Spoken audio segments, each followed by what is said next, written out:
You're listening to Sit, Talk, and Listen podcast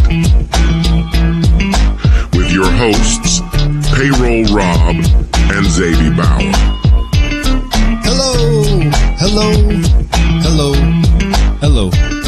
Hello, everybody. Welcome. It is Sit, Talk, and Listen, episode number 40.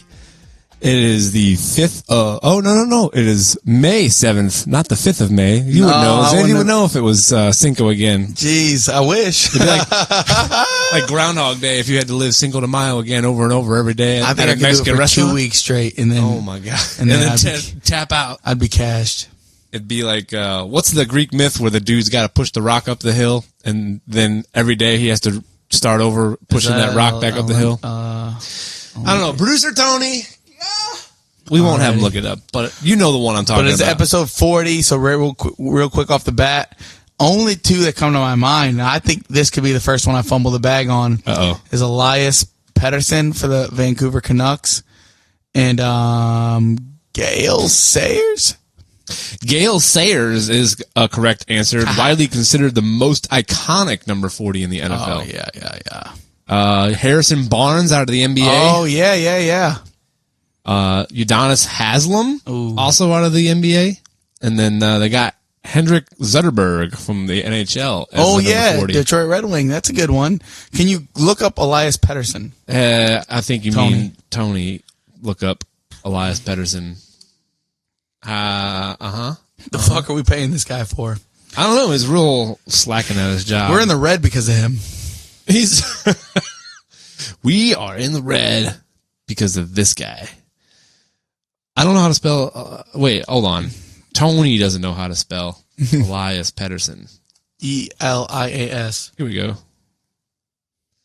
Maybe. Gosh. Holy shit. Well, you like how efficient this is going here?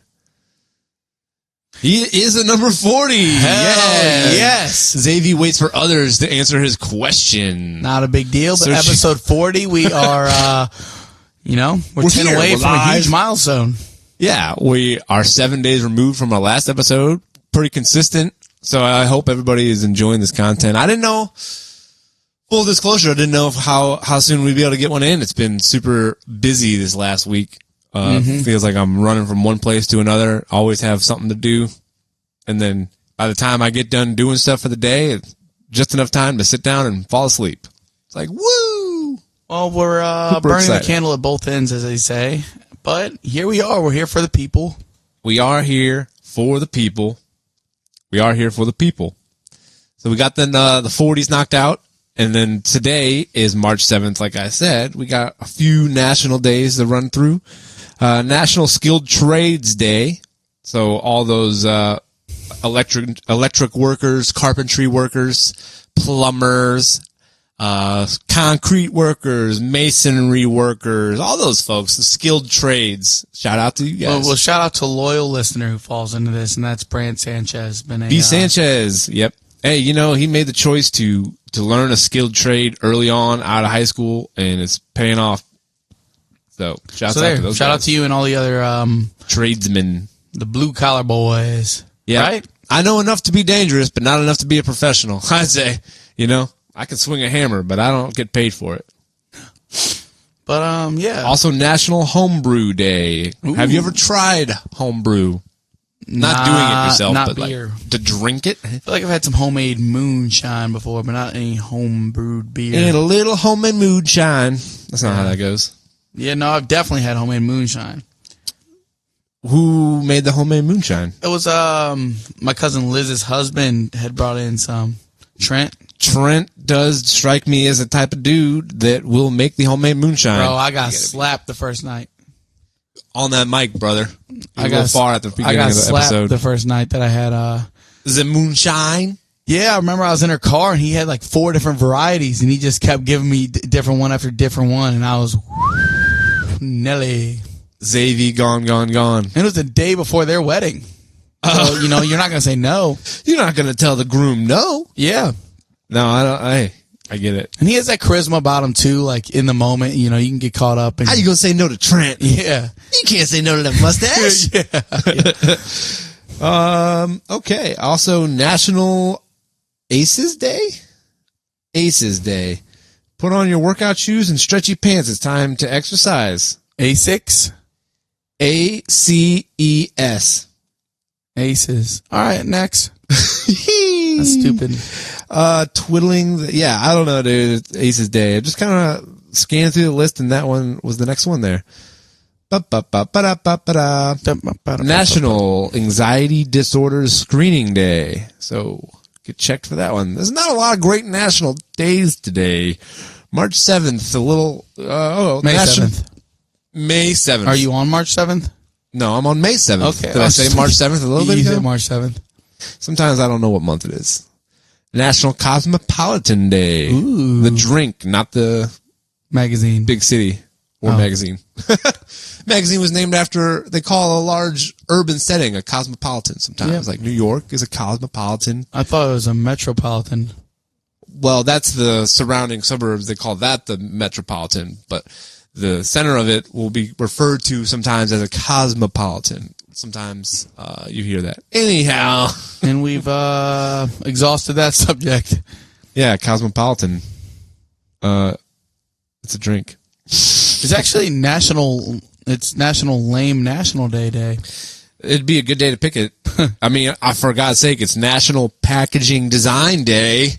How can we not take time to think about I'll tell all you the worst packaging design, and maybe not design. No, I want to hear that because there's some very terrible package design. Well, not even terrible package design, but Lululemon, like when you get something shipped to you from Lululemon, it doesn't come in a box. It just comes in a bag that says Lululemon on it. And in the day of the Porch Pirate, it's just like, you're just inviting. Asking for it. Yeah, it's so stupid. I worked for FedEx for a little over a year, and every time I delivered Lululemon, I was just like, how stupid is this? Like, so, I mean, I guess it is part of the design. Like, they don't put it in a box or anything, just a bag that says Lululemon. So today we take time and appreciate those packaging design folks that did good at their job. Also, second worst package design. Chewy? Sam's Club. Oh. Yeah, well, I'm getting there. Let's not jump the gun. Sam's Club, your Mowing boxes your grass, are flimsy as shit. When you're ordering Pepsi 2 liters for whatever reason from Sam's Club, and I'm used to be trying to take them from the truck to your porch, they break out, they fall in my truck, and I want to throw your goddamn 2 liters around before I deliver them because it is so inconvenient. Yeah. Chewy, another thing. You make it 20 times harder to deliver your product than if you were to just put a label on the dog food, cat litter itself. Yeah. Instead, you put it in a cardboard box, which makes it so inconvenient. Right. So awkward. I can't think of any good package or designs. So while we're in this kind of conversation, do you ever find yourself saying, I won't order this online because I don't want somebody to have to deal with the headache of delivering it because it's like a big awkward most things object to deliver. He said most things. I don't online shop. We did just buy my mom a grill for her birthday that's getting shipped to my house. Blackstone? No. Oh. But it's a grill that has a smoker on it, which I don't think that's legit. it's a nice ass grill. I know we all all chipped in a a bit. Does she know about it? Yeah, she does. Okay, I was going to say, she will know about it. She listens to this. No, we sent her the pictures on her birthday, but it's a birthday / Mother's Day gift. That's cool. But it's nice. I'm looking forward to it. It's not a Blackstone, but I think we talked about last week. Like, Blackstones are much more. My mom for that without asking for. Yeah, they're much more like niche. Not as universal as a standard grill, which your mom already likes to use. But that's cool. I'm a fan of grill. Well, here she gets today, being May 7th, is also National Roast Leg of Lamb Day. So if she's looking to try out that new grill, get a roast of lamb leg and pop it on there. You ever had lamb leg? I guess that's. I have had lamb leg. I do like lamb. Where they shave it off sometimes. The old Greek restaurant. What do they call that? Like gyro style? No. Yeah. Where they shave it? Like they got it on the spigot and they shawarma. What's that? Oh my god, I love a shawarma. I haven't had one in a while. So what's is it the type of meat that makes it different? The way they cut it? What makes it distinguish between a shawarma or a what do you call it? The name. The name. All right, good. That's all I need to know sometimes. I don't know. From my there probably is some culinary explanation, but between a shawarma and what was I saying?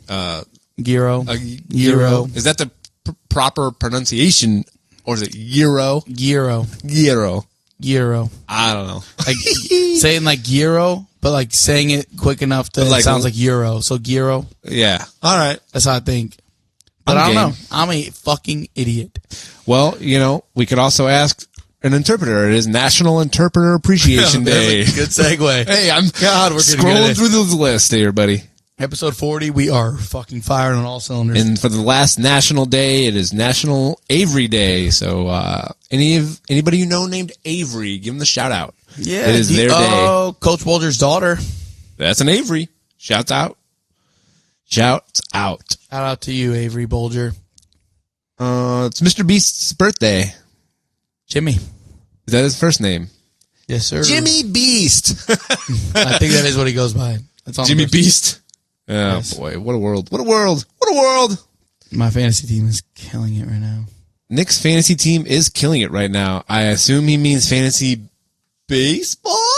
Baseball have been very, very good to me. Baseball have been very, very good to me. That's good. That's good. Well, I'm glad baseball's being good to you, Xavier, because we got to get into it.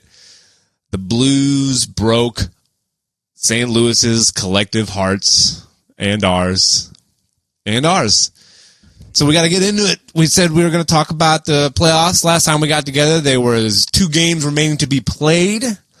The Blues, I don't want to say dominated Game 6, but we controlled Game 6 very handedly and put Winnipeg up against the ropes. Game 7, 50-50 shot. Well, the last time we recorded was before Game 5. Was it before 5 or was it before Brent 6? Called in and said Blues win Game 5. Jake Neighbors goal. He sealed it, dude. He gave us the seal.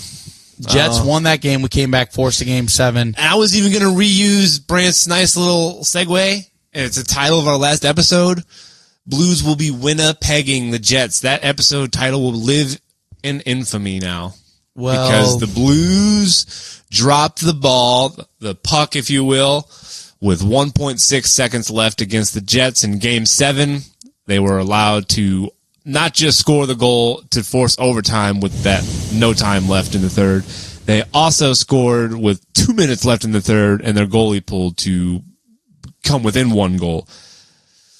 So it was a moment where I felt like my heart was ripped out and somebody was just holding it in front of my face. That was the TV. The Jets on the TV celebrating was my heart had been ripped out, and they were just showing it on the TV right there. And this isn't even this is before overtime. I think I text you going into overtime just ... I don't. Oh no, it wasn't. It wasn't before overtime. It was like the second period. No, I text you ... when the Jets tied it up. Yeah, that's right. Yeah. Now everybody heard me. I was despondent once they lost, but I was more despondent when that game tying goal went in because, I mean, so many different things, so many different ways to look at it and say this, that, the other thing could have happened for that game to go differently, but that's a loss that's tough to swallow. I'm not ready to look at the silver linings of the year necessarily quite yet. I want to stew in this sadness of things that could have been. Well, I am. As I'm touching myself on my thigh and doing some kind of soothing techniques that are bring goose. I did not feel any kind of aggression or anger at this. I didn't. I sat there. It was, at the end of the Mizzou game, I was livid. I was livid with Mizzou. Everybody heard I gave them an F- on the season. Yeah. The Blues loss, it was shocking. I was shocked. I had a loss of words. I didn't feel anger. I don't even know if I felt sad. I felt empty. I felt like there was a void. I didn't understand what just happened. Yeah. But at the end of the day, and even when I thought about it immediately, I gave the Blues a B+ on the season and maybe even an A-. Yeah. We weren't supposed to be there. Now, we struggled all year with the 6-on-5. All year. Yeah. That has been biting us in the ass. We were up 3-1. If we were going to go down anyway, that was going to be the way, is what you're saying? We were up 3-1 with 2 minutes left, and there was definitely, a lot of things could have went differently. But the thing that sticks out is Booch had it on his puck. Booch. Robert Thomas is going down the left wall. Yeah, and instead of passing it to him and getting across center ice, yeah, he takes 0.5 seconds and says, "I can't do anything." Launches it down the ice, and that proved to be the difference. It is definitely a tough pill to follow. Now, I mean, my dad, he pounding on the table, screaming. I mean, I'm just as heartbroken, but I just don't feel like that would help me by doing those kind of things. I didn't feel angry though. Like I still think I was angry. I mean, I don't know how I didn't. I'm not saying it's not like I was forcing an emotion. I just didn't feel angry. Sure. I felt like I guess the best way to say it is like, say you're in a relationship. I'm in a relationship. And everything's going really well. Oh my God, everything's going really well. You get home from work one day and then all of a sudden your woman's like, I've been cheating on you. I'm leaving you. I think like, you know, maybe you get angry, but in this instance, it just was like, I was so overcome with just shock. Yes. I don't even know if I don't think I've allowed myself to process it. Yeah. I've only allowed positivity. Like, look, don't get me wrong. I know that there's a lot of silver linings behind this season and that series and all this and that and the other thing. But I'm just not ready to talk about a silver lining because there's just such an opportunity that was missed. I can only talk about silver lining because I don't think I know who I am deep down. I love how I know who I am deep down, and that's going to relate to the Blues season somehow. Yeah, I feel like I've done a really good job at like suppressing whatever emotions are in there. It's like, I just don't feel anymore. I don't know. I feel like I am playing with fire. I full transparency in media. I even suggested to Bob before this that I didn't even want to talk about this. It sucks. The way that game ended was it. God, we'll remember it for our lifetimes. Look here. Let me ask you this. Let me frame it this way. Since we had been long-suffering fan base, and then that suffering was, gotten rid of in a way with the Stanley Cup in 2019. That suffering was eased. That pain was like, oh my God, finally, we did it. We broke through. We won the Stanley Cup. Do you think us winning a cup in recent, knock on wood, history being 6 years ago as opposed to 50 years without anything, do you think the recent cup victory for the fan base makes this kind of loss not as much of a sting as it would be had we not been a Stanley Cup winning team ever? If we were like, yes, imagine. Yes, because it'd be the curse and all this stuff. And even though I do think this is a completely different team. People might jump off of buildings if we were a team that hadn't won a cup and that kind of loss. But the only difference between back then, we saw a lot of President Trophy winning Blues claps. Yeah, we saw a lot of veteran, we compared it to the Brett Hall, the Brendan Shanahan team, Curtis Joseph, even fucking Wayne Gretzky, for God's sake. Those teams claps. This is a team with a young core. Almost every significant piece outside of Jordan Bennington and Cole Franco are 26 or younger, and that is why I'm. But do I see it like that? We can hang our hat on. Those are the things. But do I see it like that if we had never won the cup in 2019? Absolutely not. No, you're not going to be able to look at those silver linings. You'd be despondent. Like the reason I felt the way I did about Mizzou is because it's a brand new team next year, as it always is in college. Now, I was sick to my not even sick to my stomach. I cannot describe the feelings I felt watching that. Numb. I felt like a loss. Like a grieving, because I just know that from year to year, the chemistry of a hockey team is different, regardless if you have 80-90% of the roster the same. And I just feel like it was a different slow chemistry every year. That puck just in our zone. Yeah. And even with 18 seconds left, the puck's like being battled for on the side, and you think like, and then it gets cleared to the defenseman whose stick looks like it broke, but it didn't break because it came back to him and he made a clear pass for the goal. Yeah, we're bringing you there. We're bringing you there, Xavier. I don't know. Maybe we don't want to unleash this beast. We'll be telling people to put a gun in their mouth and blow the brains out of the back of their head. I have suppressed this. Even then, you could ask my mom and dad who were with me. I did not raise my voice.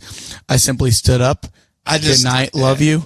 After the game was over, drove home, and then the next morning I was playing music, didn't want anything, and I pull up to 7-Eleven. There's a car outside, and he has TMA on 101, and I hear Tim go, 2 minutes left, and I just want to go to the guy and say, shut the fuck up! Shut up! It's over. Turn it off. Yes. Yeah. My God, he's already dead. No, dude, I haven't been able to take in any sports talk content this week myself, just because I don't want to hear it. I'm not ready. I'm not ready. And it's just, I don't want to hear it. I don't want to hear it. Just fall down sometime. Because like I said, dude, every year the chemistry of a hockey team is different. So there was an energy and a chemistry around this year's team that if they would have been able to hold on and get out of that round, you liked it was the there. wave. You liked the wave that we were riding, I felt was strong. We dominated that game. You text me and said, how long till the Jets pull the goalie? I'd like to change my answer. In hindsight, they should have pulled their goalie with 20 minutes to go in the first period and played the entire game that way. I seriously think the news at night. There's too much stuff that's making her cry. That's how I feel right now. We need some help. It's true. Yeah, I really do think though, if the Jets played that whole game 6-on-5, we lose. Okay. What kind of question is If that? they start the game, no Hellebuck, 6-on-5. We have just like the last 2 minutes. I see what you're saying. That's what I'm saying. I mean, maybe think we lose that game. I would doubt it. No, I would deploy that strategy for 60 minutes. There's no way that we don't get enough empty net goals to keep them. I don't know. We're not going to play that hypothetical. Let's just move on. It's done. It's over. A- for the season. It's over. I'll give the boys an A- because we weren't supposed to be there. We were 2 minutes away from moving on to the second round with all the momentum. Closing time. The final wrap up. Mizzou season still F-. Blue season A-, B+. Sickening ending, but I think there's a lot of. I'm not ready to go there yet. Dallas and Jets series. What do you say? Dallas in 6. Dallas in 5 is my prediction. Yeah, I don't think the Jets got anything to give. Prove me wrong, Jets. I just want one for McDavid. I mean, I'm all in on the Oilers. McJesus. I don't know. That's what Brian Schaefer from the studio was. We were talking about. Oh, Brian from Firebrand. Yeah, Brian from Firebrand. We were talking about the S.T.L, and he was saying that he was thinking maybe he'd put his eggs in oil basket for the same reason for McDavid. I say I think I'm going to pull for, before I move on I want to pull for Toronto. I don't know. Hell no. That's the last. Fuck Toronto, bro. Those fans are so insufferable. I just want Berube to get it, and I think it'd be nice. Has one. I know, but I like Chief. Chief. Oh my God. I personally don't. I mean, look, nothing against McDavid. He's a great player. I do want him to win and have success in his career, but I do want the Oilers fans to have to deal with the fact that their team allowed Holloway and Broberg to be offer sheeted and swooped away from their team for a little longer. I don't want them to go ahead and just win this year and be like, oh, whatever, we lost those guys, no big deal. Who cares? I care. We benefited. I know we benefited, but I want them to feel it. I just want them to feel it. Why? Because I'm a piece of shit. Like that. Like it's not like what did they do to us that was so wrong? No, they didn't. We do finessed them. Yeah, but their ownership made moves that left them exposed, and I think that the fans should have to suffer with their ownership doing that. I mean, they also drafted Connor McDavid and Leon Draisaitl. Yeah, so pay the boys. They are. That's why they couldn't afford their guys. Yeah, I don't understand the hostility. I think that the crux of it all. I just want the move to be able to be rubbed in their face more throughout the years. Let's just move on because, this is such a man. Next over the S.T.L. No, I mean it sucks because I think these NHL playoffs have been great. We were on the wrong side of it though. Wrong side of NHL playoffs. Yeah, that's all right. Well, you were saying positive news though, and going back to baseball, Cardinals are on a 5-game win streak. Paul Skeens, fraud. Paul Skeens has had like 5 losses in his career, all to St. Louis. Yes. 4 of his 7 career losses are versus the Cardinals. It's okay. Well, I'll take it. I'll be his kryptonite. Sure, let's go. Fuck him. He's already got things working for him in his life. He doesn't need to be a great baseball player against everybody. I'm coming for throats today. I don't care. Nobody's having a good time. But you were saying that you went in, you saw that. You pulled up to the gas station and the guy was listening to TMA. You were talking about that. I don't know if you've paid attention or noticed, but when I was at the gas station recently, I noticed that Mega Millions Are you familiar that Mega Millions prices have gone up? What? So you're not familiar with any of this. You're unfamiliar. You're unfamiliar. So you're not a lottery player. You gamble, but you don't gamble with the lottery or scratch offs or nothing. A lot of people like to do the Powerball, Mega Millions. It was always $2. Now the Mega Millions is $5 for a fucking Mega Millions ticket. I don't lottery. I don't gamble.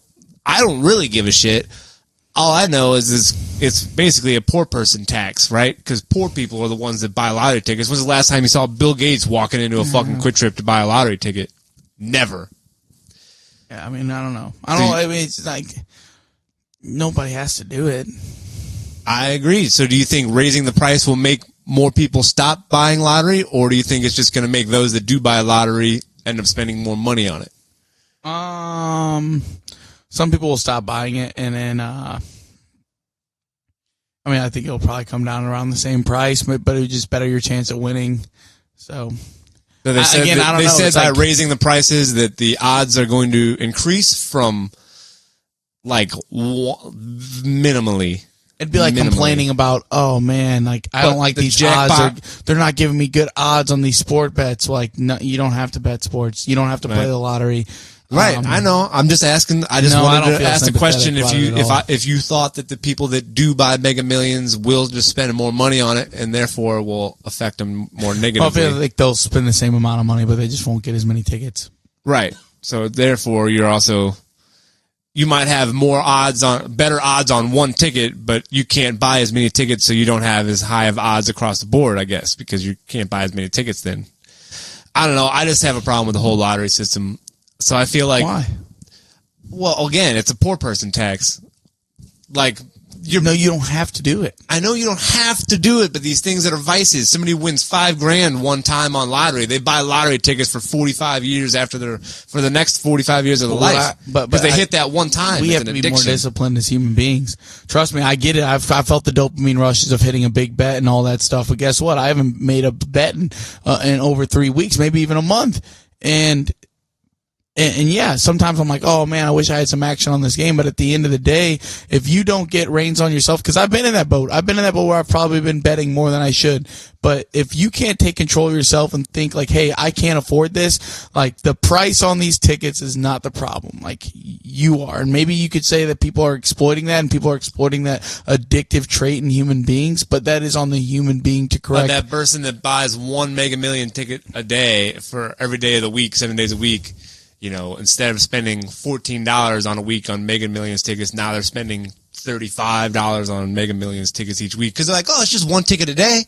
What's that? Next thing they know, you've more than doubled the amount that you're spending on your Mega Millions ticket every day. I would like to see a spreadsheet of what these tax money, like in tax, or the lottery dollars go to. Yeah. I feel like, obviously they say. I don't think that it's very transparent. No, exactly. But if I could see that, maybe I would have a little more of a vitriol reaction. But at the end of, sorry, pardon me. That nicotine, getting the nickelies. But I would like to say that, yeah, I mean, I think that we're both people that we're responsible for where we are in life. The bad decisions or the good decisions we make, for sure, lead us to what is happening. I just thought it was an interesting piece of news, and I just gave my opinion on it. I know. You didn't let me finish my sentence. I thought it was an interesting piece of news that the Mega Millions prices increased, and I didn't hear anything about it. It just happened in the beginning of April, and I hadn't even heard that it was going to happen or none of that. Usually those kind of things, you at least hear a headline here or there with people talking about it, or people. Lottery players are outraged because of price increase. But no, I'm sure, let's be honest, these state lotteries are tied in with news sources. They said, don't run no negative press on our lottery. We pay X amount of dollars for advertising. We can't have any negative press, blah, blah, blah, all that fun jazz. But something else that I always seem to run into at the gas station, I feel like I've probably had this conversation with you also recently, but I get a lot of people that like to call me bud or buddy at a gas station, and not even just gas stations, it just kind of happens around, but it made me think of it because it definitely has happened at a gas station where, the guy said, have a nice day, bud, or whatever, anything like that, or, oh, thanks, buddy. Like if I hold the door for somebody, oh, thanks, buddy. Like, I don't know. Anytime somebody calls me buddy, it makes me a little irritated. Even if I know that they don't mean harm by it, but sometimes I'm like, what do they mean? Are they being an asshole? What do you think? Calling guys buddy, is that something that you get down with? It really just depends on the person. Like if I read the tone and my manager Trent, he's a buddy guy. Like I know he loves me and he calls me buddy, and I don't take offense because I know Trent loves me. Oh, come on, bud. Hey, bud, come here, buddy. But like, I just use the word dog. Like, what's up, dog? Or like, hey, dog. I don't know. That's just my say. Maybe people get offended by that. But as far as buddy goes, it's like, if somebody's saying it in a tone buddy. Or demeanor in which I think they're like using that as like, I'm lesser than that's one of those lines that like people can, they'll totally say it in a sarcastic way, but won't lay it on super thick. And it's like if I were to leave am I here going to have to beat your ass right now? Or I just let this slide? Here and said, have a good night, bud, you wouldn't take offense. No, but even just that like gives me pause because I'm like, have a good night, bud. Well, you're saying it differently. I know I said it different, but in my mind, that's how it's received a lot. So because I just feel like, but I do that a lot. I am a huge overthinker, and I will overanalyze anything. So I'm far be it for me to judge you for that. That's not one of my triggers, but I get it because there'll be just somebody who's like, usually if I have a good rapport with somebody, even at work or maybe on that's because I'll use thanks, bud, as a condescending. Do you? I don't, but I would. Thanks, bud. Well, yeah, but I don't know. Me personally, I don't even think I would. Now that I say it, I don't even think I could. As a huge overthinker and somebody who takes offense to more things than I probably should, that's not a trigger for me. Well, it's on Brady's foot. Yeah, thanks, bud. And I bet if we asked Brady if that when he put that on there, was it because of like a condescending tone of somebody saying another live call on there? Should I call him? No, it was probably sitting down for dinner. It's whatever time in the Vegas. He should be moving back to our metro area here. 541 time. Yeah, Brady. Thanks, bud. So I don't know. I just see when you say it like that, I would not think negatively. Like, thanks, bud. Yeah, like if you said to, but I've said it. I've said bud, it to people. Hey, bud, can you come move your plate for dinner? Like that, you're not nice, trying buddy. to be a d-bag. But I've done it like, nice, buddy. Yeah. Like, does that sound condescending? No, because I mean it to be. I'm like, why? Nice, buddy. Because somebody did something stupid. But why like, why wouldn't you just say thanks, buddy? If like you're like, hey, Adrian, when you have a minute, could you help me with this something outside? And he came out and did it, and you would be like, thanks, bud. Like, I might. It's different with a kid, but again, also I think that's another thing that's triggered to me is like people try, like if somebody is gonna call me bud or buddy, like I'm some little child or whatever. Don't patronize me like you're my stepdad. You know, I'm not your bud. I'm not your buddy. Yeah, I mean, I get it. Like I said, I get what you're saying. I don't take offense to it. I understand why you would. Oh, no problem, buddy. Like that's just such a condescending sentence to me. Like I maybe would say like I don't think I ever would say thanks, bud, in a condescending way. It's not even just thanks, bud. It's like, oh, no problem, buddy. Because like I don't fuck with somebody like, all right, somebody's giving me instructions on it. That's what I would say. Thanks, you fucking dick. But then they'd be like, whoa, I was just saying, like, I helped you, and I said, oh, no problem, buddy. And I said, don't do that. See? Like, that's where I think it is definitely most triggering for me, is like, if somebody responds, says, oh, no problem, buddy. Or, no before problem, I get bud. passive, I'll always will hit them with, like, don't do that. Don't do that. That's my thing. I said, don't. But then they say, what? Then they go in defense mode. Well, and then it's on, right? And it's like, yeah, but I'll be direct. You maybe use this tone for a while, and depends. Like I've been in kind of this kind of mood lately. Like I don't. Sir, you buddied me. I've not been letting my emotions get too high or too low. Most things are delivered in this tone for me these past couple of weeks. Welcome to Rob's world. Never too high, but it still will be never direct. Too low. I will not mince any passive buddies, any of that. No, look, I'm just saying, to refer to another guy as buddy, just don't do it. It's not good. But I think we have spent a lot. We've exhausted this. You think? I do. I mean, it's been like 5 minutes barely even talking about buddy. My bad. But if you got the timer on things, then I guess we'll move this thing along. Sorry, bud. Oh, boy. Guy, buddy. Sorry, guy. All right, pal. We're moving right along. I don't even know. We got your rap. What are you going to do? Rap?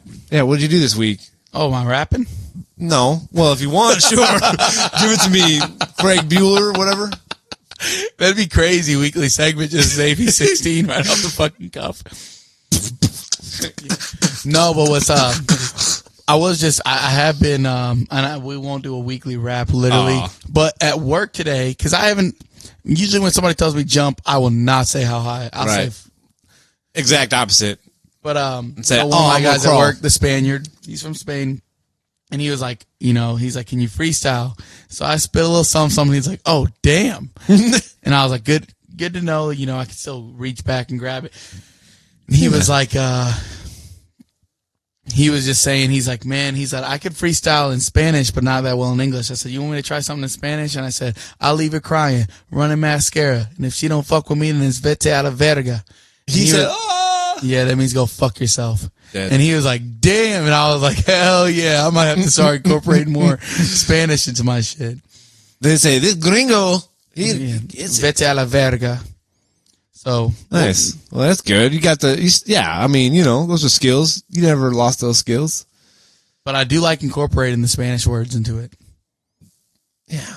Anything good happening? Weekly wrap up, though, you asked. A literal wrap up. Yeah, highlights of the week, lowlights of the week. I guess we talked about the lowlights. Monday was Cinco de Mayo for me, so I worked 17 hours.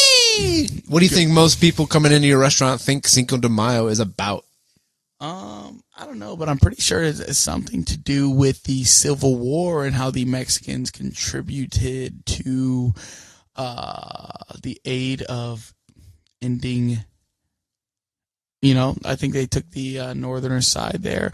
Don't quote me directly on that, but I'm pretty sure that is like where it stemmed from, a celebration of Mexicans' involvement in the Civil War. That is incorrect. Well, that is what Ramon told me. Well, that's what I'm saying. There's a lot of disconnect from the date. That's all. But that's what he said it really stemmed from. It's Mexico's victory over the French Empire, and but it was all in line with that. What was the time period? Yeah, pre-Civil War, 1862. So yeah, but it didn't help the United States.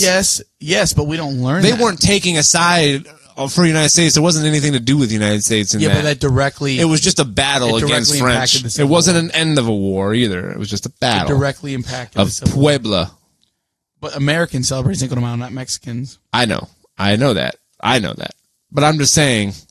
That's why the date is, because the date was when the Battle of Puebla was, and so that's why the 5th of May gets remembered. The timeline is directly correlated. Okay, it has nothing to do with the Civil War, but that's Well, we're gonna do more research on this, and I'll report back next week. It could have been thought of. But anyways, Cinco de Mayo was a good ass day, pretty good vibes all day. People showed a lot of love. I have a big ass like welt on your leg, welt like on my ankle right now, but it's just staring at me in the face. This welt, I'm just looking at it. But man, the vibes were high. You were rocking the Corona hat. Yeah, but Des got it. It was taken. She ran off with it. Damn. Yeah, because even the best fall down sometimes. That's right. But then going into what was yesterday, I had a good day off. Did 7 miles at Cronolette Park, and then went and had a breakfast by myself at Hatched. A little walking and running? Just a walk? Some running, mostly walking, probably like 5.5 miles of walking, a little 1.5 mile run, not consecutively, but just warming back up. Yeah. And I went to Hatched, got myself the Paulie's pastrami. Paulie's pastrami. I got the adult chocolate milk, and brother, I'm telling you, it was one of the best cocktails I've ever had. And I would have kept buying them. They were $10 a pop, but I was like, man, it's 10:30 in the morning. I could have sat there, but by God, dude. I mean, shout out to future sponsor Hatched. That our current sponsors, they just don't know it. Normally I would say that I'm like anti-thick cocktail or anything that's going to try to be milky. Like, I don't want to combine cream and alcohol a lot of times, but sometimes it works but it's like I can't do a lot of it. Like when I get that there's moonshine with a cream, sometimes. Well, yeah, me too, but that's why I did order this. I don't know how they did it, and I did talk to Josh about it, the owner, and I forgot because like when I read there was no cream or milk involved in this. But whatever concoction they created, it tasted like an adult chocolate milk, but with no cream. So I'm glad you brought that up because that's why I decided on getting it because it had none of that. And my God, I want to go get it again tomorrow. You want to go get it tomorrow? Hey, that's good. I love me some Hatch, so I support this ad. So yeah, that was what I did yesterday over the weekend. I can't really think of much really that happened over the weekend that was noteworthy. Mm-hmm. Just stupid ass tableside guac. Stupid ass tableside guac. Yeah, man, that's for the birds. Yeah. How about you? Yeah. So we went. Friday, we were going to go out to the country abode on Friday, but we ended up nixing that because we had a bunch of shit to do Friday night. So we worked on stuff at home. We had to do the thank you cards for the wedding. We still haven't even got those out. We're talking. I've been fucking waiting. On pins and needles, dude. Well, you're going to keep waiting. I was wondering. He said, I gave him a gift. I thought I should be getting a thank you card. I don't know. I figure everybody's probably holding on to bated breath. They're like, I only do things for thanks, and now I'm pissed. He said, I'm going to take it right back. No, so we did that. We knocked some of that out Friday night because it's a lot, addresses and little messages and all that fun jazz. So we knocked some of that out Friday night. I feel like I'm missing something. We did something else Friday night too, but then Saturday morning we had to get up and we wanted to get to the plant nursery, not to be confused with the baby nursery, to get some annual flowers, like the colorful ass flowers. And we wanted to get to the nursery and buy the flowers this past weekend so that we didn't wait for this upcoming weekend, which is Mother's Day. It becomes Battle Dome, Thunderdome when you gotta go to the nursery on like Mother's Day weekend, because that's kind of that's the old wives' tale for the weekend that people do their planting of their flowers is wait for Mother's Day so it doesn't, you don't want the coldness of winter to come back or anything like that and kill it. So anyway, it'll be banana lands at any nurseries this weekend, so we were trying to avoid that. So we did that Saturday morning, picked up our flowers and stuff, and then we went out to the cabane. Had some work to do out there, cut the grass, clean up the cabin a little bit, get it ready, because the next time we'll be out there will be Memorial Day weekend, holiday weekend. And how fun.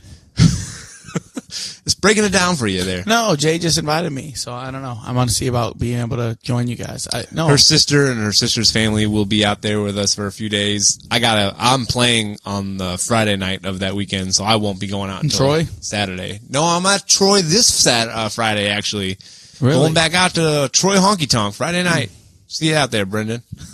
Well, Brendan might be in town this weekend because Backlash is this upcoming Saturday. Oh, shit. The wrestling event. It's in St. Louis. That's what I forgot to ask. What's going on in the wrestling world, dude? I mean, I'm just now catching up. Like life, like you said earlier, both of us have been so busy. Yeah. So I was behind 1 SmackDown and 2 Raws, which I'm in the middle of the second Raw right now.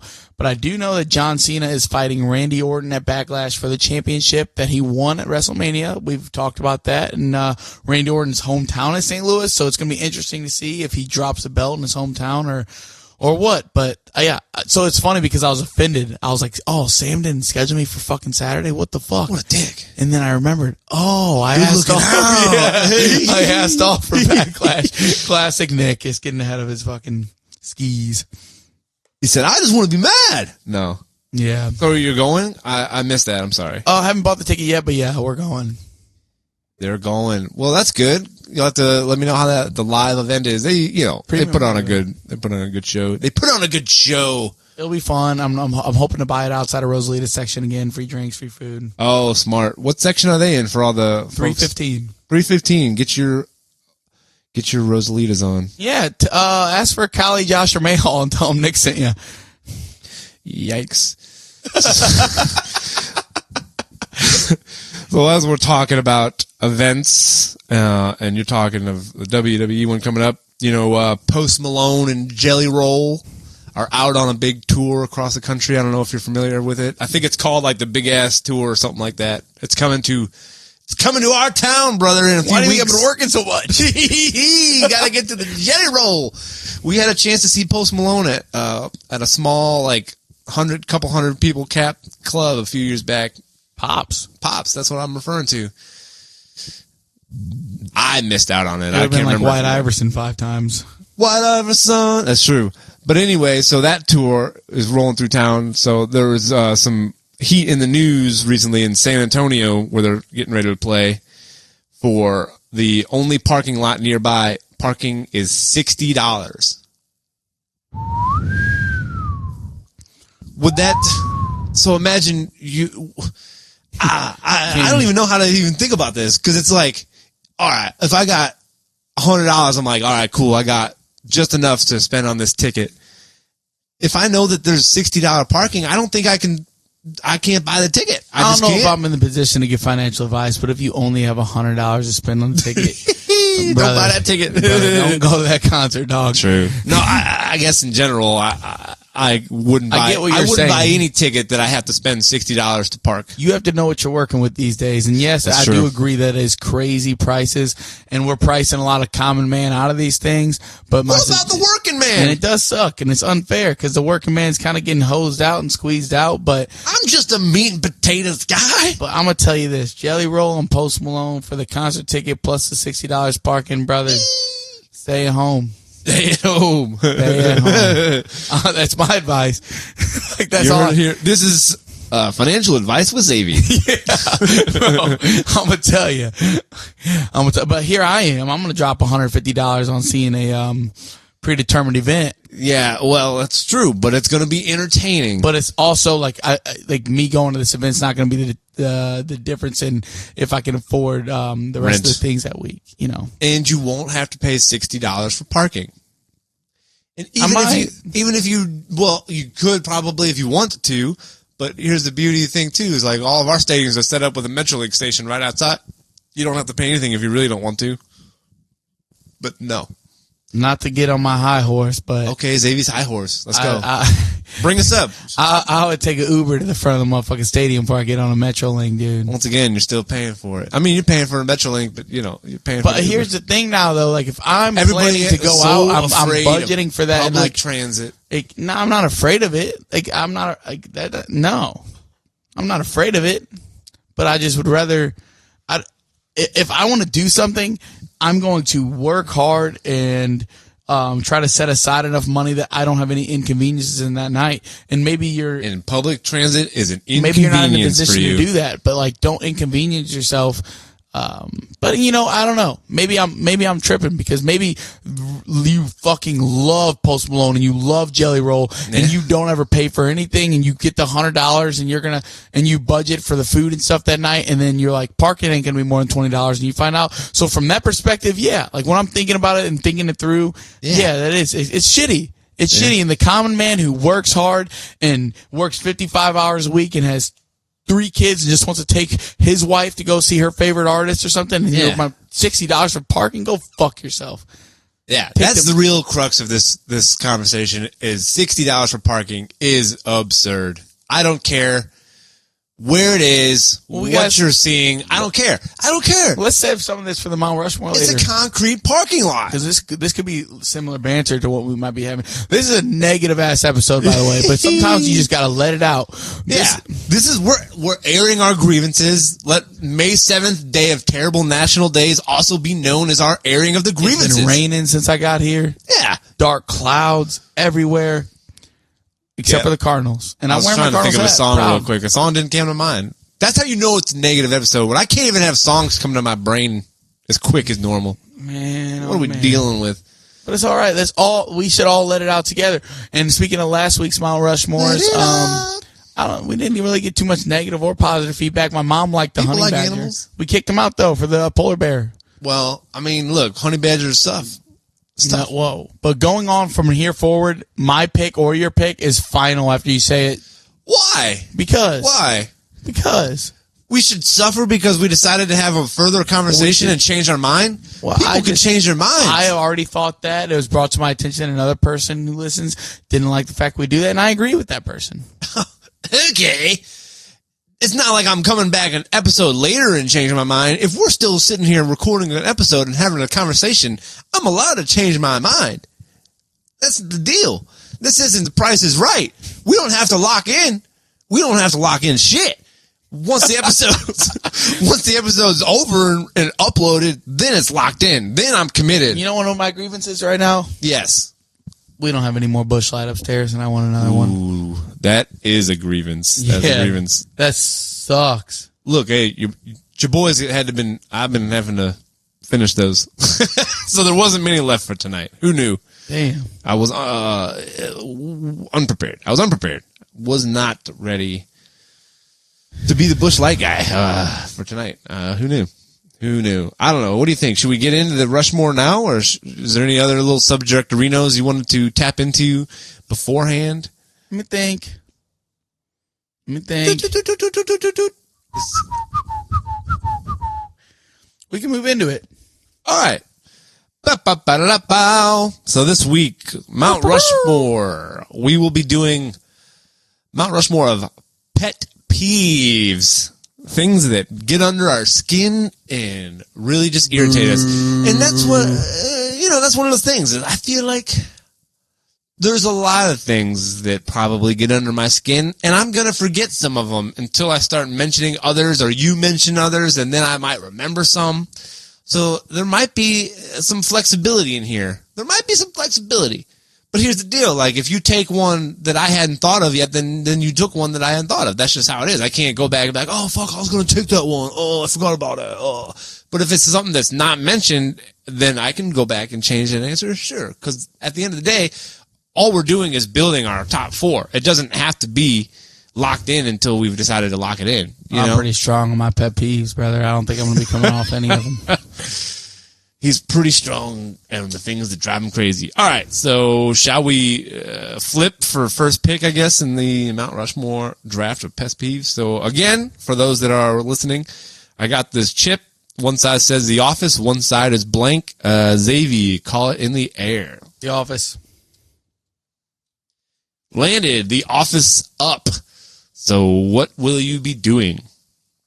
I will be taking the second pick and going back to back. He defers so that he gets the back-to-back picks. It seems like that's kind of been the move the last few weeks. Although you suffered for deferring for the chip one. The chip one. I got to get the 1A because you deferred. So I guess that means I get 1A of pet peeves. Bum bum bum bum bum bum. 1, 2, think is my first pick. Beep, beep, beep, beep. Okay, all right. It's tough because sometimes I'm wondering if I don't pick, like, I got a couple that I'm choosing between in my head right now, but it's like I'm wondering if the ones that I don't pick, do I risk you then picking those ones and I can have them later? Which one do I think will be the more likely for you to pick? That's what I'm working through right now. Mine are pretty specific. Yeah. Does that help you? Well, yeah, mine are specific, relatively. Yeah. All right. Well, I'll just start with this one. Big pet peeve of mine is if you hold the door open for somebody and they don't acknowledge you. I don't need a thank you. I don't need it to be a long, drug out thing. Just like a simple, a nod or like appreciate it. Awesome. No, whatever. Say thank you. Thank you. Thanks. Whatever.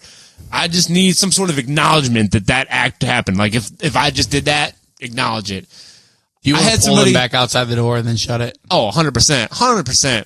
Want to grab him right by the scruff of the neck like a fucking cat and yank him out and say, hey, fucker, that door wasn't open until I stood here and opened it for you. Do you have anything you need to say? No. That does, it gets under my skin. That's the one, and every time it happens, it gets under my skin. A little bit.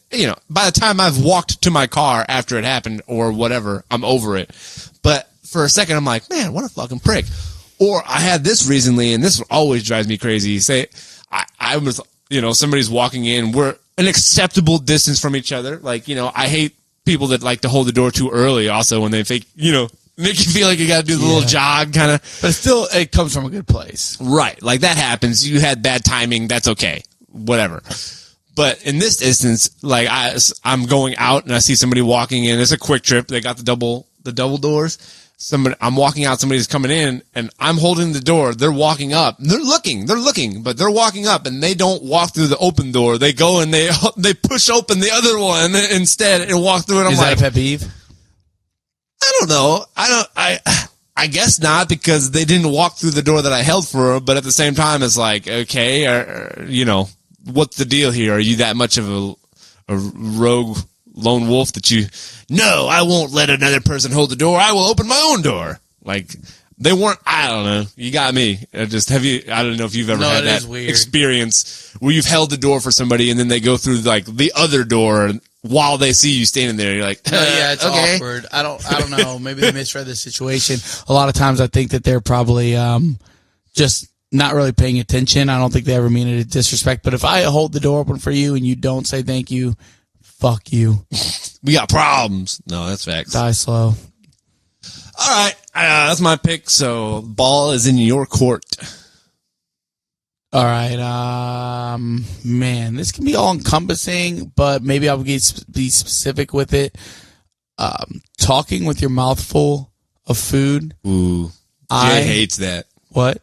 Jamie hates that. It really, it ignites a primal instinct in me that it's like I can't concentrate on anything else except for how just of an animal you are. Primal. Is it the chewing noises, or is it the all the talking above. With the stuff in their mouth? Really gets you? It's like first of all, it's very easily avoidable.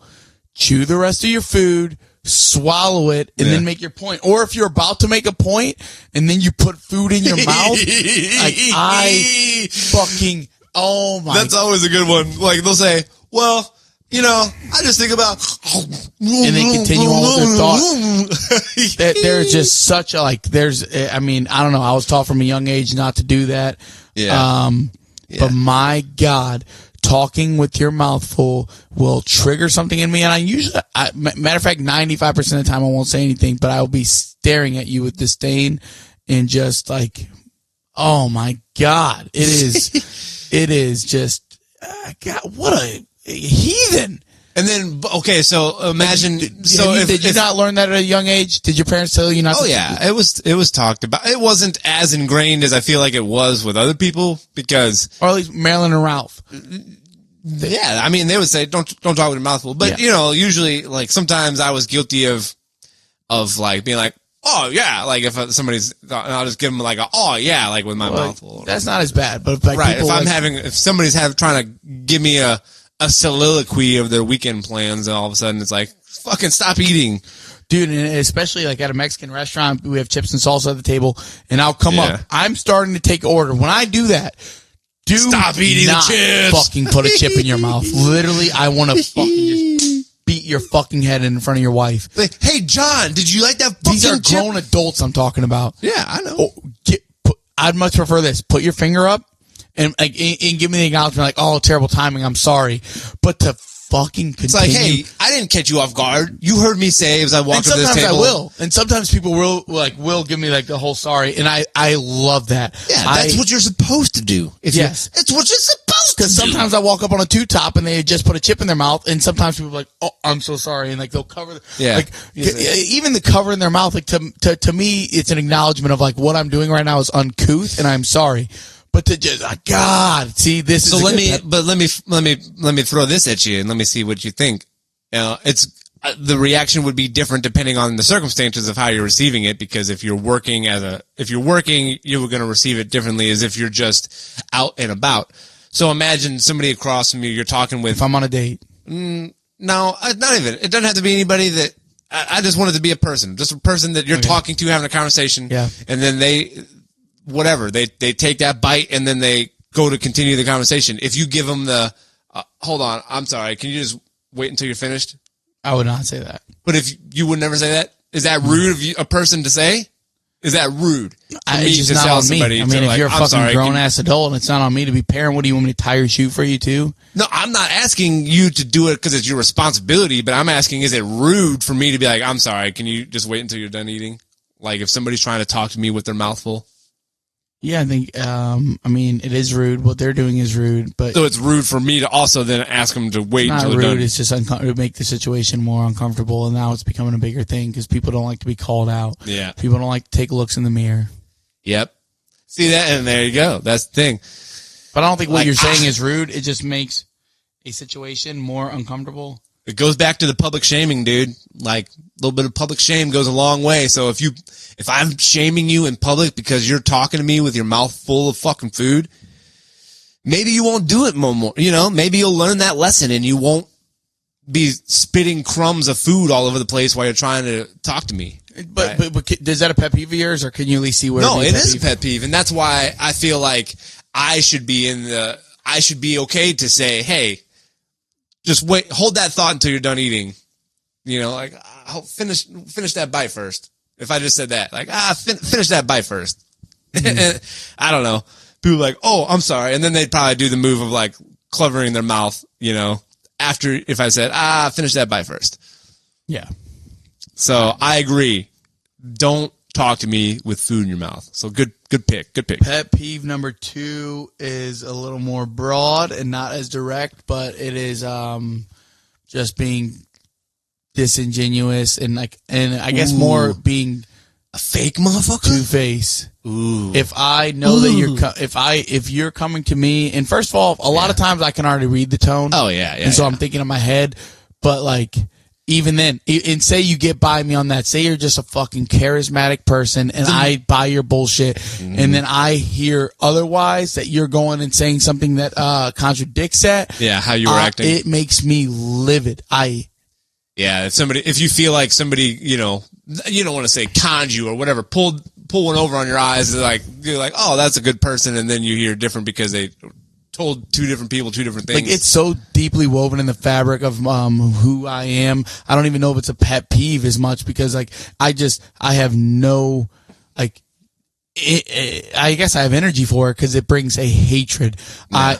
I see this all the time, and everybody does in all this real world. Even if it's something like you're at the grocery store and somebody. Those are the people that I'm the most sarcastic and the most of an asshole to. Is the people that it's like I can tell you're being a two-faced, disingenuous person to me right now. Yeah. So I'm going to be kind of sarcastic asshole back to you. Say it's something like this. I'm at the grocery store and I realize, man, what I'm doing might be inconvenient. And I say, I'm so sorry. And they're like, it's no problem at all. And I'll look away and look back and see you rolling your eyes. I'll be like, fuck you. I'd rather you tell me like, I'd rather you be direct with me. Damn, this is going to suck. Yes. Than to say, oh, it's all good. It's all good. And then it's not all good. And then you catch, and then you're like in the whole, no, I wasn't rolling my eyes at you or anything like that.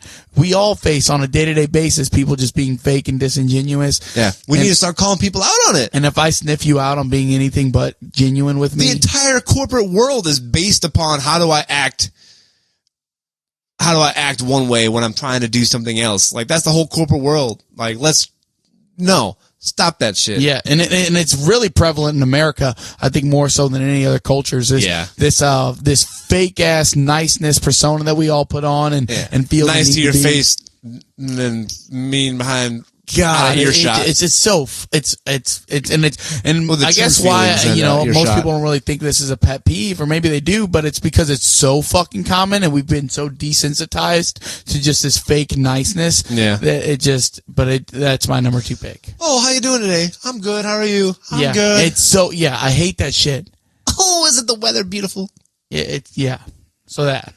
All right, those are good. You're rocking 2 solid ones, two real good ones.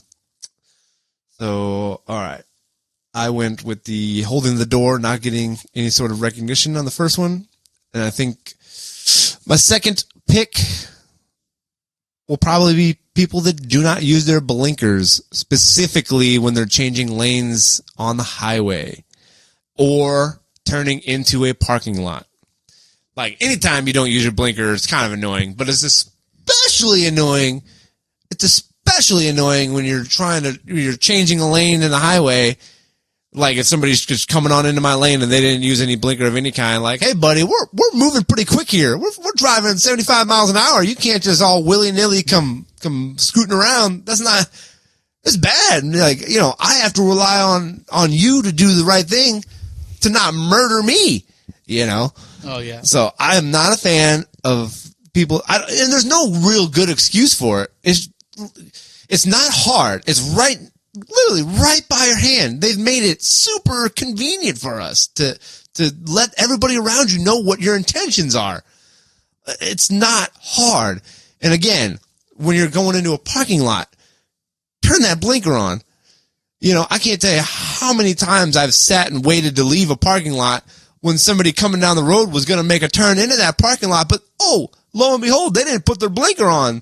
I could have been out of this parking lot. I could have been on with my life. I lost 10 seconds because of you waiting to see if you were going to turn or not. No. Fuck you if you don't use a turn signal. No, I mean, it's a good one. I think I'm more of a victim. Yes. I think I'm more of a victim of what I've noticed myself doing sometimes. If I put my blinker on to change lanes, sometimes I'm the victim of leaving my blinker on too long. Like, I'll be driving, like yeah, sometimes, and it's not all the time, but there's times where I change lanes and then all of a sudden I'll be like, oh fuck, like, I will not rationalize this. I'll look at it and be like, your blinker's still fucking on, you idiot. I'd rather you leave it on. Would you rather look like have an that, old though? man than not use a blinker at all? Okay, yeah, I would rather old person blinker or status. I just want to say hands up, and I do think I've done it too. Nice 2005 Ford was thinking about it, and they made like a little chimer. So if my blinker's on for like 30 seconds or more, and I'm not like at a stoplight or whatever, if it's not stopped, if my car's moving and the blinker's on, it'll do like a ding ding. It'll start chiming a little louder, and I know it's on. It's probably more than 30 seconds. It's like a minute if the blinker's on for like a minute and you're not moving.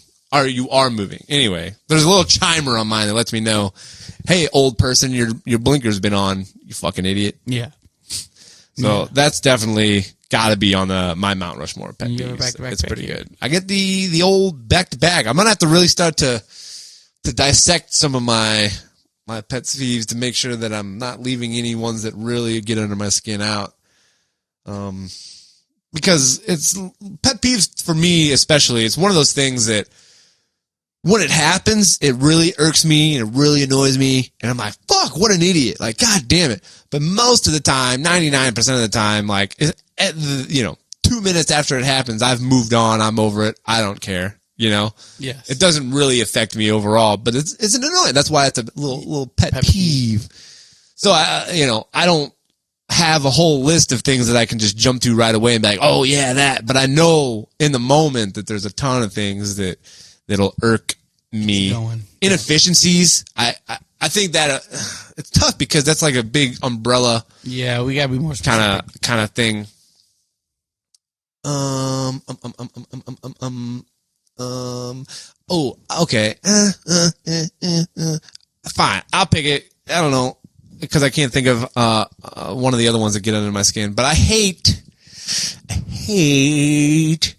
if let's say, for example, you go to pick up an order at a restaurant that you've placed, and they're like, "Oh, it'll be ready in a couple minutes," and then you see them making your order from scratch. Like I don't know if you've noticed that at a pizza place ever, or like a sandwich shop maybe, or anywhere. Sometimes like where you can see them making your food.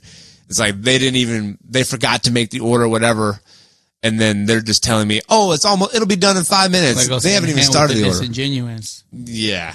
So you took a big umbrella there with the disingenuous, so maybe I'm stepping on your lawn No, I'm just saying. I mean, I get it. If that's a more specific instance, like yeah, it's more specific. Don't lie to me that my food's going to be right out when you haven't even made it yet. I guess is what I'm really thinking of. What, you had a little shocked look on your face for a half second. Knicks just took the lead over the Celtics. Well, they were down 14 7 minutes ago. They just took a 2-point lead with 44 seconds. But yeah. Ooh, Nickies with the comeback. But I don't know. No, that definitely would make me to Yeah, no, and I was saying, like, yeah, I guess I did take a big umbrella one there and not being, but a lot of things do stem from being, like, disingenuous. I guess I could have been more specific, but that is a disingenuous moment. But it's so much easier to say, hey, sorry, we were a little busier than we thought. It might be actually, we're just now starting it. So that way you could have the option to go to your car or sit down on your phone and not be like, it's really? going to be right up. I'll be standing right here now. Right. Yeah, no, that would get me going too. I don't think. Definitely is. It's the, like you said, disingenuous, whatever they want to say. Just don't fucking treat me like a moron. Don't act like I can't see what's happening here. You didn't even start my order. So that'll have to be my third. It's for now. My third pet peeve is, when the steering wheel flies off. Oh, that was just a joke. That's just Paul, you love your mother. Yeah. Mother-in-law. Oh, I think make the car too small. Ripping Tim Robinson sketch here. Yeah, no, inside jokes here. But, gosh, man, I'm full of pet peeves. It's right. Like, it's hard to kind of maybe narrow them. I feel a lot of anger for a lot of things. But my big, I feel a lot of anger for a lot of things. But, I'd say this. When somebody does a favor for me and then holds it over my head or references it later. Mm-hmm. I've done this for you. I've done this for you. I've done this for you. Then it makes everything. You can't pick me up from work today? What about all those times that I picked you up from work for the last 5 years? So I guess holding things over my head. Yes. Because I try and practice not to ever do that. Right. If I do something for somebody, it's because I'd like to think it's because you can. I want to. Yeah, you're in a place where you can do it. I'm not doing it to be helpful. Feel like they owe me one. To gain, you're not doing it to build up some sort of like equity. Like you said earlier, it is polite. Like you're not holding a door to get that thank you, so it's like it's different from that. Yeah. But it still would piss me off if they didn't say thank you. But right, if I held a door for somebody and they said thank you, and then later on I'm like, hey, can you give me $1? No. Well, I fucking held that door open for you and this and that. That kind of thing. Yeah. I know that was a weird example, but no, I understand. I hate that. Do not do something for me with plans on banking it for like, all right, well, you owe me. Or not even owe me, but just like say I did something later that pissed you off in life, and you say, well, I did this for you, I did that for you, I did this for you. Like that is... People that like to act like a plunger and bring up old shit. But that happens all the time. Oh, yeah. Look at all I do for you. Like, but they only bring that in the sense of an argument. Like, don't do anything for anybody and expect anything back. Like, at least that's how I try to see. No, that's facts. Do something because out of the kindness of your heart, not because you want some kind of gratification or some favor owed in the future. That is a huge pet peeve of mine. Yes, that's a good one. That's a good one. Definitely. Because I agree. Anytime that somebody ever acts that way towards me, it irks me for sure. Because it's like, I'm not sitting here taking note every time I've done something, nice or helpful, So I don't know why all of a sudden it feels like you've taken note of everything good and nice that you've done because you planned on using it later, It feels like it's a planned thing. Fourth pet peeve. And there's definitely so many I've missed, but I think a driving one because driving so many pet peeves come up. Driving ones. If you were in 2 lanes, right? 2 lanes. And you're not on the highway. You're in 2 lane. Yes. You need to make a right turn. Yes. The car in front of you is stopped, preventing you from making the right turn at the light. I fucking hate you. If you're approaching a stoplight and you don't need to make a right, I keep this in my mind. When I'm driving, I try to be mindful. He's like, I don't want to be the front car. I will not be in the fucking right lane at a stoplight if I'm not about to turn right because I could be preventing somebody from behind me turning right at the light. If I approach, and especially if it's like fucking now this one is a deep one. Yeah, this is a deep one. If it's a busy ass street, you really got to be a mindful that's what makes it a pet peeve. Oh, yeah. So I feel like this might even be the most like fitting of the spirit of this. Yeah, but I lose my shit in my head, sometimes outwardly, if I'm behind you and you're the only car preventing me. And I'm like, why are you in this lane if you're not turning right? I could be turning right now. No traffic is coming. And I'm just sitting behind you. You're fucking singing out your little song, not being mindful of anybody in the world because you're Well, they got a lane. Their lane's going forward when the light turns. That's all they know. If you're not turning right and you're approaching a stoplight where you can make right turns, get the fuck over. Like, be mindful. Be present for once in your fucking pathetic life and get over, because you are pissing everyone off that needs to make a right Specifically, turn. just the people that need to make a right turn. Oh my God, but you don't see what I'm saying? I mean, I do, but that's pretty specific. I mean, it drives me crazy if I'm one car behind. Like, I get it. Call it a pet but I'm peeve, not mad at the person in front of me. I'm just mad at the luck. Like, no, I'm mad at them. What did they do? They didn't get in the left lane. You're going straight. Go fucking. Maybe the light was changing as they're pulling up to it, and there's no room to get over. There's cars next to them. They're not going to, hold on, I got to get over. So this guy behind me can make a right turn. You already know that could be, like, why are you in the right lane then if you're not about to make a right? Because it's a 2-lane road. I just turned out of the quick trip. I'm driving a mile up, and I got to make another right-hand turn. This is a fucking society that we live in. It's a 2-lane road. We're supposed to use both lanes. You don't want to just clog up the left lane. It can be way more efficient. It doesn't have to clog the left lane up. Well, you're saying you should just drive in the left lane because you should anticipate. If you're approaching a light, then yes, get over if you can, because a lot of times the light's maybe the light just changed. Is what I'm saying, dude. You're driving along. I'm mad at the situation. I'm mad at them. I'm mad at every fucking thing, and we could do so many just in cars in general. Pet peeves. That's what my last one's going to be. Traffic jams, but you know, at the end of the day, sometimes you just can't help it. But oh God, if we just made this a car pet peeves, I'd be here for 45 minutes, 50 minutes, just on each topic. I just don't think that one's as individually blameable. And I'm going to do my first honorable mention because I know you're not going to take it. Why? No, actually, go ahead and pick. I'll get to honorable. All right, yeah, we'll do my fourth one before yours. So my fourth one is another driving one, like you had, like I've had with the blinkers. My last pick, and this probably could have been third if we're doing like rank from most pet peeve. It drives me insane watching cars and people react to emergency vehicles, firefighters, ambulances, police, whatever. The way that people won't yield, pull over to the fucking right. Oh my God. It's awful. I've seen cars stop in the middle of the road, just like freeze, don't do anything. They just stop in the middle of the road. And then, same vein with the emergency vehicles. If I'm the one doing the correct thing and I pull to as far to the right as you can, somebody fucking passes you, dude. Yes, see, that's the 30 round. We go 30 round. Mount Rushmore is about to be Mount Everest. No, that's the move. I will say that connects with me too, especially if you pull over and they didn't, and then they all of a sudden get a fucking front of you. It's not a race. We're not in a NASCAR race.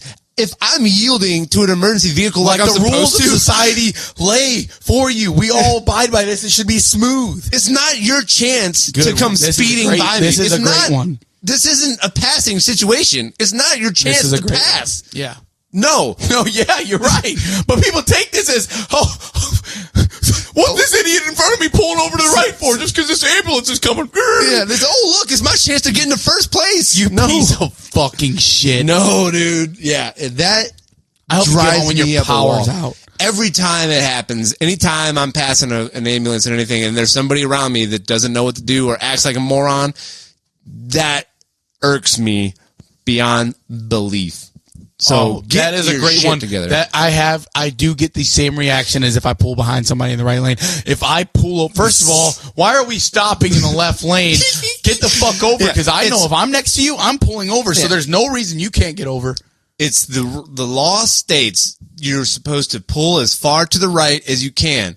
And that does mean you can leave your lane and get into the next lane and make room for the emergency vehicle coming through. That's a great one. It triggered something in me, so that's a good pick. It's great. And especially, like we're saying, the motherfuckers that are like, oh, this is a chance for me to pass the cars that are pulled to the right.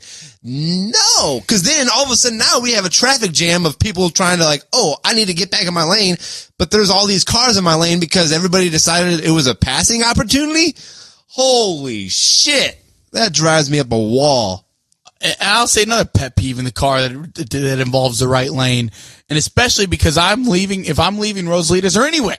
Or anywhere. Let me say this again.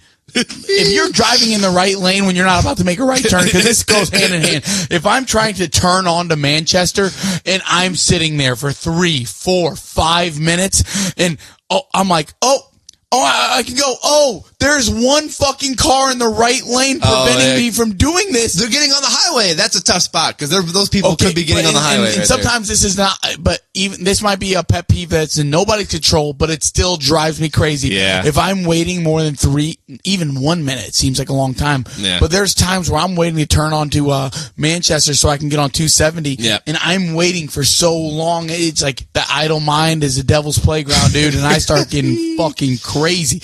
Animal. I turn into what am I doing here? God damn it. What the fuck is going on? There was some girl behind me the other day when I was leaving Rosalita's from dropping off your stuff, and she was getting real worked up about taking forever at that turn. Dude, it's insane, bro. It was like rush hour traffic. People, what are you going to do? Sometimes it's nobody's fault. Yeah, that's why you're supposed to just find something you can vibe to in your car. Because sometimes it takes a while. Yeah, and I have more.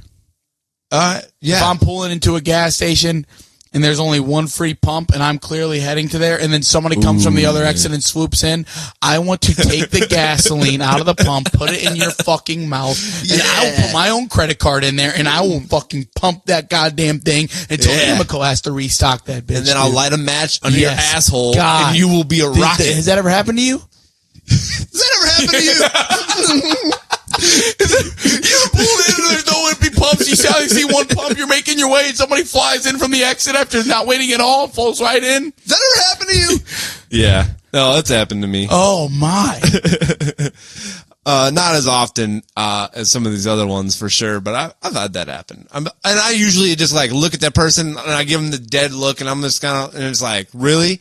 Are you kidding me? Like, you didn't see I'm right here about to go into this spot for this fucking empty gas pump. Like, you're waiting because sometimes somebody's, it's just how traffic is flowing. You're waiting to get in that, and then get somebody on the right comes side from the opposite exit and just pulls right in. Mm-hmm. I just stare at them. He's a murder, dude. Hell, no. There's a lot with driving. What about line butters? Ooh, yeah. No, line butters. I'll say something to a line butter, dude. I'll be like, hey, line's back there. I'll be that guy. I got no problems, no qualms, if you will. Cause that was me when I worked at Quick Trip, for the period of time. If there was somebody that, felt like they were obliged to just come up to the counter in front of the line that was behind them, and then they say, oh, I need, 20 on pump, whatever. I'm like, no, the line's back there. I don't have time. I have no patience for people that feel like they're more important than everybody else. And by you thinking it's okay for you to just jump this line, you're telling me that your time is more important than mine and everybody else's. No. Yeah, 100%. And another, I got to listen. Let's go. And I don't know. And another thing. In 2025, there should be no major road or exit blocks prolonging 2-3 weeks. How do we not have the technology? Loughborough on 55, if you're coming south to north, now we're getting in on road construction. 55 at Loughborough. It's been 2 years. Brad Sanchez has built over 80 homes in the time that it's take to get the Loughborough exit open. And since January, Bayless in 55, you cannot take Bayless to Lime because it is blocked off after 55. It's been like this since January. What are we doing? Was it January? I feel like it was more recent than that. No, dude. I feel like I got across that way just a few months ago, and they just shut it down. It's been since late January. Yeah. Well, you live by there. You would know. I cannot get to that McDonald's. I cannot get to the Schnucks that's right there. The Walgreens that's right there. Yeah. Any of it. I'd have to go all the way up, down Revis Barracks.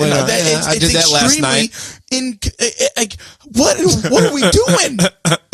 What the fuck are we doing? It's 2025. Well, look, we've only had these highways and roads for like 100 years, dude. We're not that educated on it. And you drive by, and I've told my mom this, because if I'm on the highway and I can't get off the Loughborough, I want to see somebody there around the fucking clock. I want to see people just frantically trying to figure out the problem.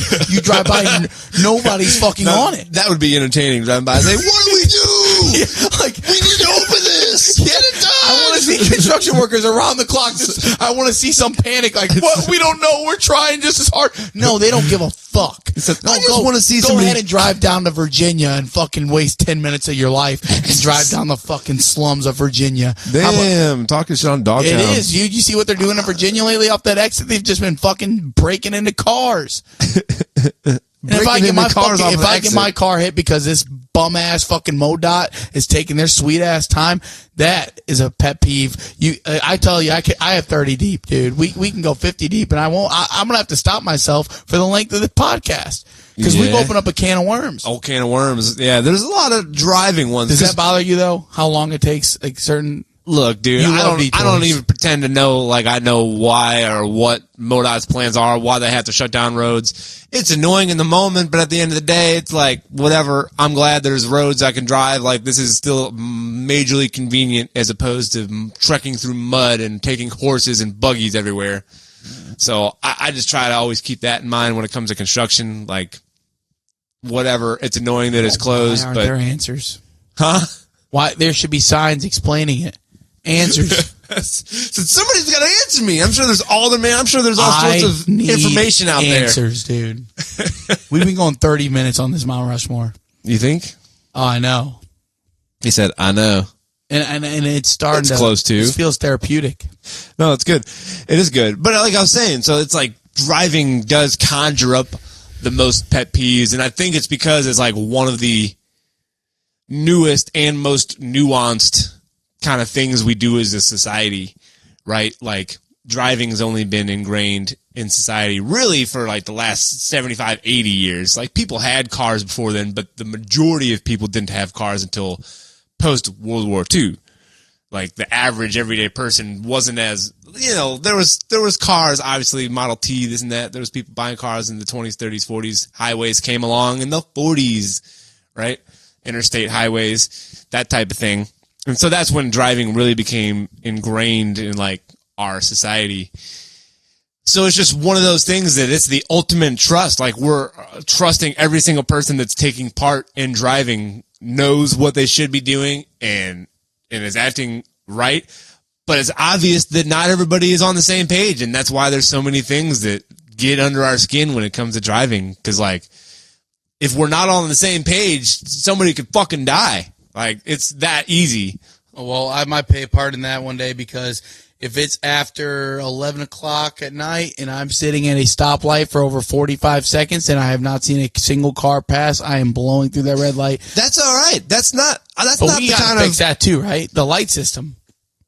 We got to fix that too, the light system. Yeah, I mean, there's times where you're at a red light and you've thought, like, why the fuck is this light so long for this time of night? Sure, and I'll just run it. At the same time, like you said, you see nobody coming, Yeah. You're not... So it's not You're much not of a putting pet anybody peeve at because risk. I'll just take it in my own hands. But there are probably people that will sit there for the entirety of the 4 or 5 minutes. Sure.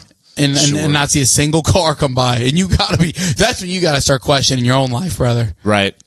And that's when you're wondering, like, am I capable of making my own decisions? Because, dude, if I don't see a car pass for 40 seconds, yeah. especially if you get caught at that Morgan Ford and Walsh light, dude, I am busted. Yeah. No, city lights especially. No, bro, there was, come on. I was 16 years old and wouldn't wait at stoplights after you gigs gotta and be band fucking practice. kidding. You're just kissing boots at that point. You're a boot-licking trustee, dude. If you're going to wait at a red light for 3 minutes at 2 o'clock in the morning, Yeah. buster. you are the problem there, dude. You're the problem. No, that's facts. That's facts. But I'm just saying that's why I think there's so many pet peeves when it comes to driving.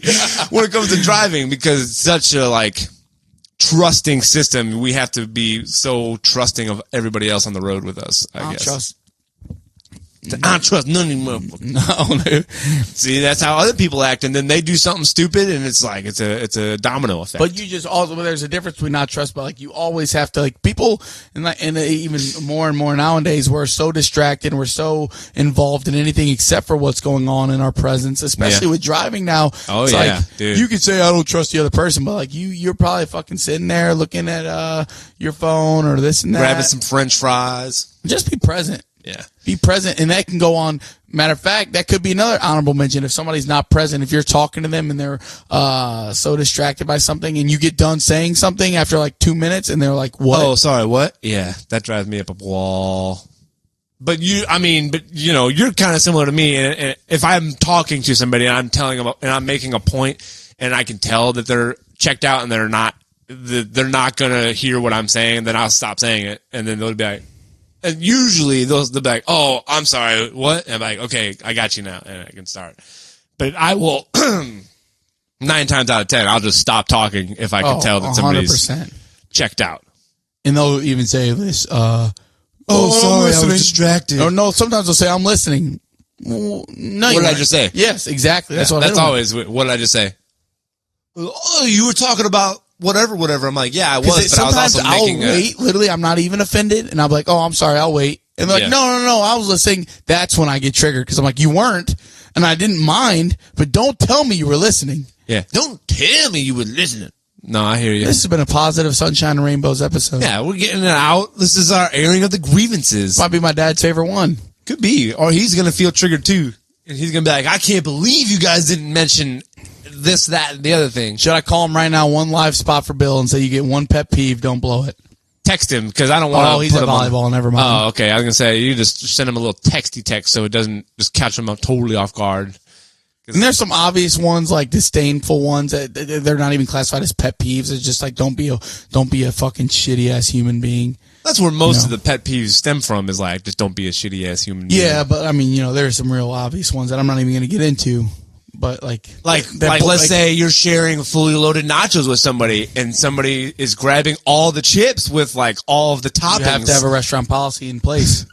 If only there was a policy in place that said, like, if you're sharing fully loaded nachos, you can't be the one to grab all the chips with all the toppings. Yeah, and just be considerate. Matter of fact, I would say this. We'll leave the episode on this. Oh, Xavier's wrapping it up. Well, I've had to piss since 50 minutes ago, but I got so triggered I was able to bury it. But bury that pee. Just try to be present-minded and considerate, and sometimes those go hand in hand. That's true. It's easy to be considerate when you're present-minded, because that's my challenge to me, to you, and to anyone listening. Yeah, and that's good. Yeah, just be present-minded, be conscious of being present-minded, and be conscious of considering others, how your actions will affect others, and the world can slowly become a better place if we all just did that a little bit. Yeah. And I'll keep waiting on the world to change.